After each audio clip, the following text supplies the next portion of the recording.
I know I'm becoming an adult finally, because now my favorite TV show is Fixer Upper on HGTV. That's the greatest show of all time. You guys watch it? Chip and Joanna Gaines, Fixer Upper. It's a great show, right? It's a great show. Like, it's really a beautiful relationship. Joanna does all the interior decorating, and she brings in all the furniture, makes the house look amazing, and Chip just hires Mexicans to do everything for him. It's the most symbiotic American relationship ever. And it's a really nice show. It's a feel-good show, right? It's an aspiring show. You watch the show, and you're like, man, one day, maybe my house could look that nice if I moved to Waco, Texas. If I just give up on my life and move to Waco, Texas, maybe I can have a new open concept kitchen. I don't know about you guys, it's expensive where I live in LA. And I watch the show and I just get frustrated. Because you get like these like entry-level job having people in Texas. And they're like, Joanna, we're looking for a 6-bedroom house on 3 acres of land. And our budget's $50,000. I can't even buy a crack house in Compton for $50,000. HGTV is just basically MTV Cribs for adults. Because when you're 15, you're crazy at dreams, you know? You watch MTV Cribs and you're like, oh man, one day I hope I can have a Lamborghini. One day I hope I can have a fridge with only Gatorades.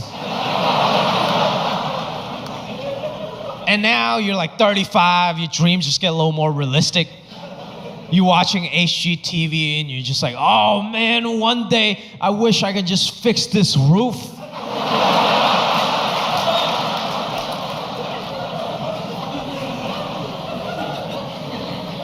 Look, I'm doing like fine by any measure, you know, but I still live in a 1-bedroom apartment because that's rent controlled.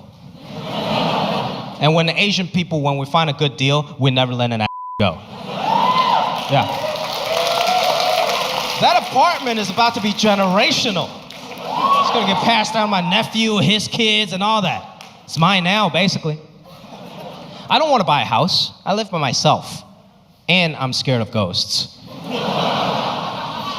I've seen enough movies to know that ghosts only haunt houses. Not 1-bedroom apartments. Yeah. I've seen enough Hollywood movies to know that ghosts only haunt rich people's houses in the suburbs, preferably with a newborn baby. Because they got way too much to lose. High stakes. I live by myself. I ain't got nothing to lose. A ghost come haunt me, I just move. Worst come to worst, I lose my security deposit, you know? What's a ghost gonna do? He's gonna follow me from unit to unit, start knocking on my life fixtures and I'm like, hey dog, go ahead, it's not mine. Wrong, we both get evicted, okay? Like, you don't wanna be a homeless ghost. And if you really think about it, what kind of loser ghost haunts an apartment? That means that ghost probably died in that apartment. He didn't even die a homeowner. I ain't got no respect for that. He comes home, me, I just start talking shit. I'm like, hey dog, what was your credit score when you died though? Like for real. You're afraid to go to Detroit? No, I'm not afraid to go to Detroit. I'm not afraid of normal things. It amazes me when my friend is a DVD distributor and he's like, you know what, people love horror movies because teenagers, they love to pay to be frightened.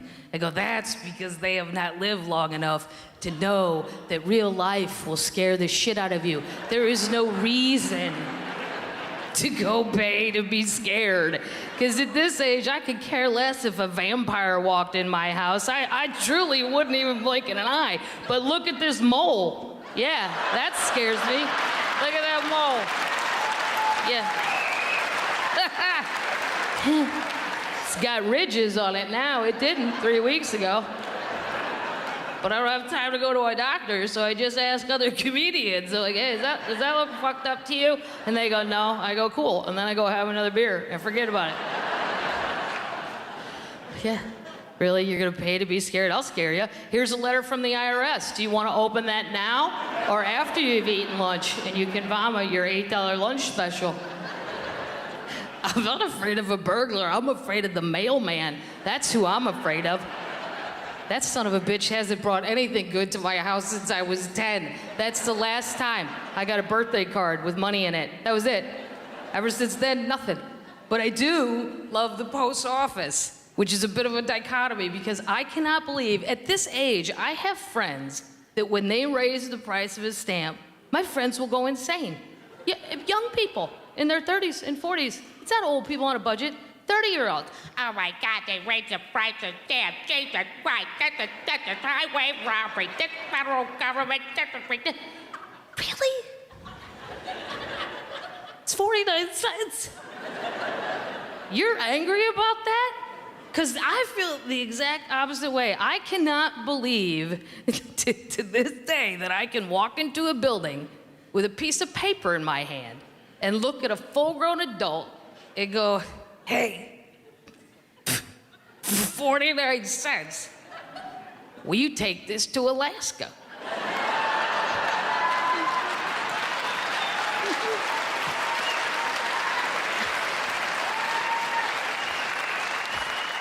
They go, yes, ma'am. We'll have it there in 2 days. Is there anything else you'd like? More stamps. This is crazy. And then the government's cutting some of the post office. That makes me sad, because then there's always a big argument. Should the government pay for programs like that or not? I don't know. I feel back and forth. PBS, Mitt Romney said cancel it. No, that's Sesame Street. You can't do that. But you could do PBS better than it's being done. I can tell you, I don't get it. I know in hotels, it's always the channel that's on. So like I'll come home from a show, and maybe I've had 2 or 4 glasses of wine, and maybe it's late, and maybe I'm in a sentimental mood, and that's what PBS does. They show sentimental concerts. It's those 3 old people sitting on a couch. It's like they're talking directly to you. Hey, Kathleen, welcome home from the show. Did you have a good time tonight? Yeah, I did. Had a good time tonight. Would you like to hear a little John Denver this evening? Yes, I love John Denver.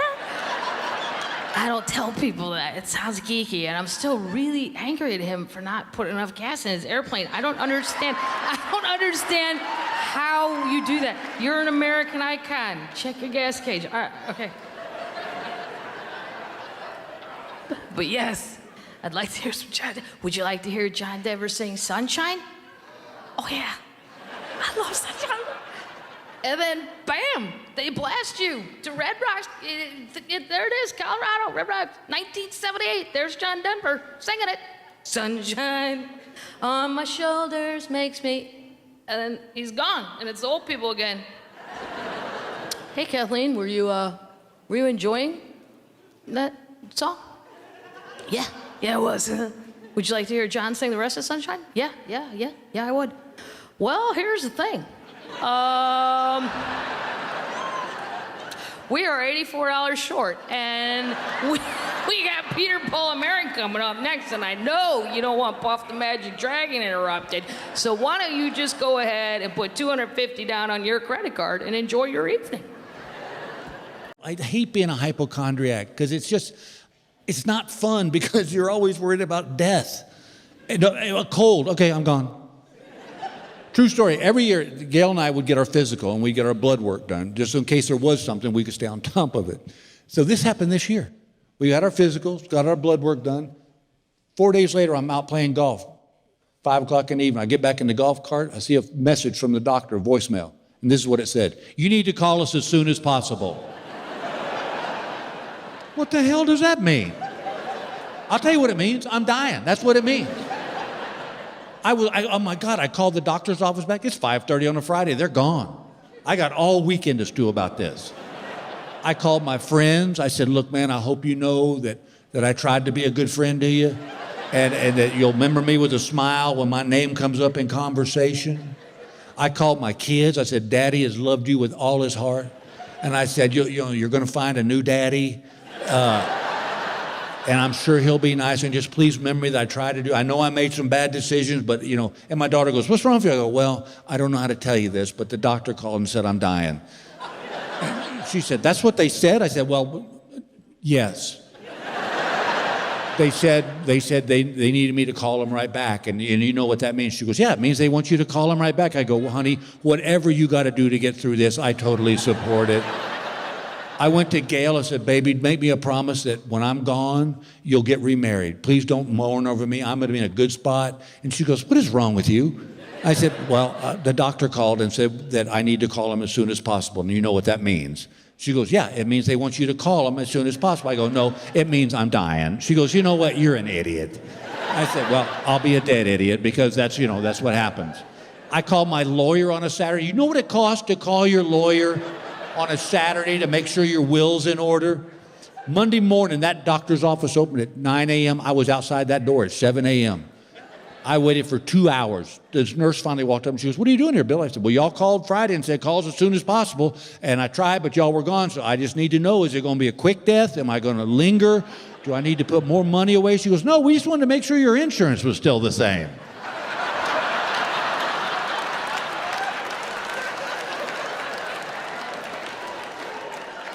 I'm going to need to make some calls.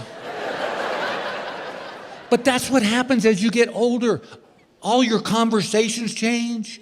When you're in your 20s and 30s, you talk about girls and fast cars and movies and stuff. Then you get to 40, 50, you start talking about politics and sports.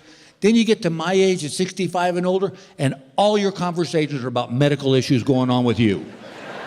I don't care how a conversation starts, it'll somehow come around to somebody's colonoscopy. It's like, yeah, our grandson's playing soccer now. Well, did I tell you about when the doctor had me in that room there for a little bit? And then everybody piles in. And I hate that.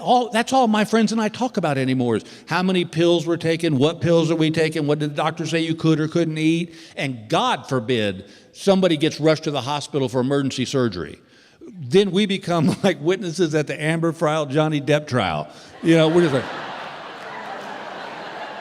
well, then what'd he say? What'd he say? Because you know what's next. It's going to be you, so you want to be ready, right? We have a friend who's a little bit older than us, and he swears he had a heart attack, but he didn't. But we keep asking about it because it's so fun to hear him tell the story. Because he becomes like a war hero in a Ken Burns documentary. It was Tuesday, 0700. I had just driven through the Hardee's drive-thru, got a bacon, egg, and cheese biscuit when my heart was under attack. I reached for my cell phone, but I knew communications to my left arm had been cut off, and I knew that the nearest hospital was 7 clicks away. And that's when the panic set in. I remember screaming, "You're not taking me, Charlie!" Then he asked his wife, how was Joe's heart attack? He said, he didn't have a heart attack. He gets gas every time he goes to Hardee's, and he calls me screaming, I'm dying, I'm dying. And by the time I get home from the Walmart, he's asleep on the couch. And we're all like, so? But that's what happens as you get older, man. It's like, oh my God. This is how bad it's gotten. This happened today. I had to put my glasses on to help me get my contact lenses in. I'm afraid of tons of stuff. So many things, Spiders, very top of the list of things I'm afraid of, right? Can I get some backup? Spiders are scary. Thank you. My idiot friends, they're like, hey man, why are you afraid of spiders? You're 90% more likely to be killed by a vending machine than a spider. Like, what are you talking about right now? I'm not afraid of spiders because I think they're gonna kill me. They're creepy. I don't want them on me or near me, You're so dumb. You know what? I'll be worried about vending machines the way I'm worried about spiders when vending machines start using spiders' tactics, okay? When I open my shower curtain to take a shower and there's a vending machine inside waiting to tip over on top of me, I'll start worrying about it, all right? When I'm like playing video games and I have to tell my friend to look out because a vending machine is descending above him on a web, then we'll start worrying. You imagine it crushes him. The paramedics come and they're like, we're sorry, we couldn't save him. We're so sorry for your loss. Doritos? Like, no, man. So dumb. 90% more likely. Like what? No one ever, that doesn't make sense. Why? How are you drawing that parallel? No one ever got killed by a spider because they bought a Butterfinger from it and it wouldn't give it up, you know? That's never happened. How about this statistic? 100% of people killed by vending machines are morons. How about that? You know? I've been telling that joke for a while, and I'm always afraid I'm gonna tell that joke one time, and there's gonna be one person in the audience who's like, my husband was crushed by a vending machine. And I'm gonna be like, oh no, but it was pretty funny though, right? Ugh. Spiders, so scary. 8-legged nightmare factories, you know, it's not good. The only thing worse than a spider, people have spiders as pets. What is happening there, you maniacs, you know? I hate it so much. And they always say dumb stuff too. Spiders are more afraid of you than you are of them. False, not real. Nope. No spider is more afraid of me than I am of it, okay? No spider has ever caught me in bed and been like, well, I am sleeping in the living room tonight. That's never happened. No spider has ever seriously considered burning its apartment down because it found me, you know? No, that's never happened. No spider's ever been peeing in the middle of the night and then I ran past it and it peed all over itself, okay?